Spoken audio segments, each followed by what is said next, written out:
दोस्तों सब सही है। आपका भाई आया है लेकिन चेहरा नहीं लाया है। चेहरा क्यों नहीं लाया है? क्योंकि कराची में ख़तरनाक वायरस आया है और जब वायरस आता है तो बीमारी आता है। जब ज़्यादा वायरस आता है तो ज़्यादा बीमारी आता है। तो अब आवाज़ पर ही काम चला लो। सबसे पहली बात ये है कि हारिस रऊफ़ ने रिटायरमेंट का सोच रहे हैं। हारिस रऊफ़ तो वो बच्चा है, अभी तो उसका करियर शुरू हुआ था। फिर क्या हुआ? हारिस रऊफ़ को टेस्ट क्रिकेट खेलने का वहाब रियाज ने कह दिया। वहाब रियाज वॉज एडमेंट कि हारिस रऊफ़ टेस्ट क्रिकेट खेले। हारिस से हमारी कल बात हुई and he was worried about कि जी मुझे कोई फिटनेस इश्यूज़ ना हो, ये ना हो, वर्कलोड वगैरह। तो मैं मोहम्मद हफीज़ जो टीम डायरेक्टर हैं वो उनके साथ बैठे हैं और हमने उनको हर तरीके से फैसिलिटेट करने की कोशिश की है। Basically he pulled out at the last moment, तो इसलिए हारिस रऊफ़ जो है वो इस टूर के लिए अवेलेबल, उन्होंने अपने आप को अनअवेलेबल कर दिया, जो कि मुझे ऐसा लगता है कि शायद पाकिस्तान को उस चीज़ का नुकसान होगा। लेकिन हारिस रऊफ़ ने साइटिंग फिटनेस कंसर्न्स उन्होंने मना कर दिया कि मैं टेस्ट क्रिकेट नहीं खेलूँगा।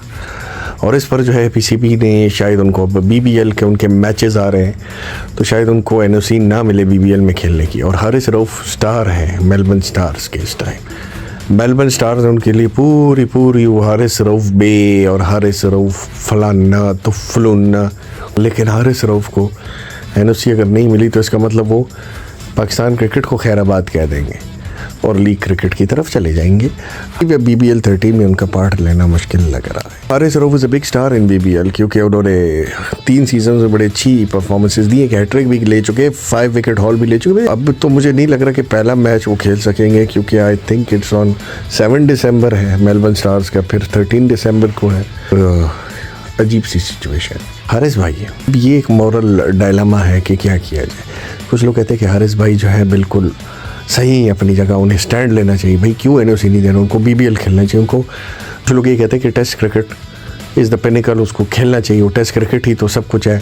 अगर वहाँ पे वो प्रूव नहीं कर सकते तो फिर आएगा क्रिकेटर है। अब इसमें जो मेरी राय है, मेरी राय ये है कि हारिस रऊफ़ बिल्कुल भी लॉन्ग फॉर्मेट का बॉलर नहीं।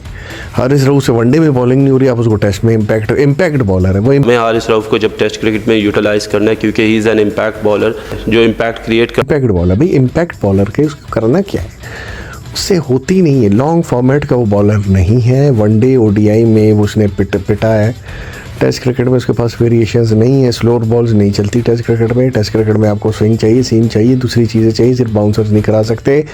हारिस रऊफ़ मेरे हिसाब से इस तरह से ठीक है कि उसे टेस्ट क्रिकेट के लिए कंसिडर ही नहीं करना चाहिए। भाई सारी दुनिया जो क्रिकेट खेलती है उनकी टीमें अलग अलग हैं, टेस्ट की, वनडे की और T20 की। पता नहीं हमारे यहाँ ये तीनों फॉर्मेट में तीनों हर बंदा खिला रहे होते।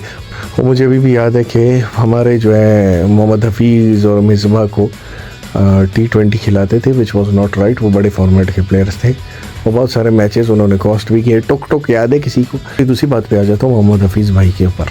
मोहम्मद हफीज़ वो बड़े असूली होते थे एक ज़माने में कि भाई कि फ़िक्सर हमेशा फ़िक्सर होता है, उसको मैं बिल्कुल रखना नहीं चाहिए। लेकिन जब से Mohammad Hafeez team director of Pakistan cricket side बने हैं उसके बाद से मोहम्मद हफीज़ ने अपनी लाइन ही चेंज कर दी कि मैंने मोहम्मद आमिर को कॉल की।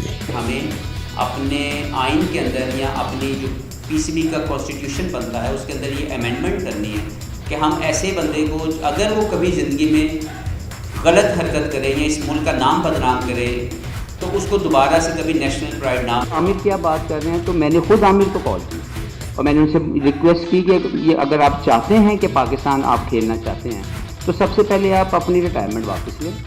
तो पहले मोहम्मद हफीज़ का इतना असूली मौक़िफ़ क्यों था? ये फिर सारे गवर्नमेंट में आके ये तो बिल्कुल सियासी गेम हो गया कि इलेक्शन से पहले दूसरी बात है, हुकूमत में आके दूसरी बात है। सारा ने हमें मौका दिया तो स्टेट कराची को न्यूयॉर्क बना के छोड़ेंगे। चीजें विल सेटल डाउन इंशाल्लाह, कीमतें नीचे आएंगी। ये एब्सोल्युटली टीम भी है। महंगाई मैं खुद तस्लीम कर रहा हूँ कि ये महंगाई जब मैं सोचता हूँ तो कि काम है जो मुँह छुपा के जाऊँ। अब आपको कोई ओहदा मिल गया तो आपने अपना स्टांस ही चेंज कर। फिर आपने मोहम्मद आमिर को क्यों कॉल किया? आप अपनी उसी स्टांस पे कायम रहते, बल्कि आपको ये ओहदा कबूल ही नहीं करना चाहिए था अगर आप इतने असूली हैं। 2 महीने पहले आप कुछ और करते, 2 महीने बाद आप कुछ और कह रहे हैं, तो ये सही नहीं है।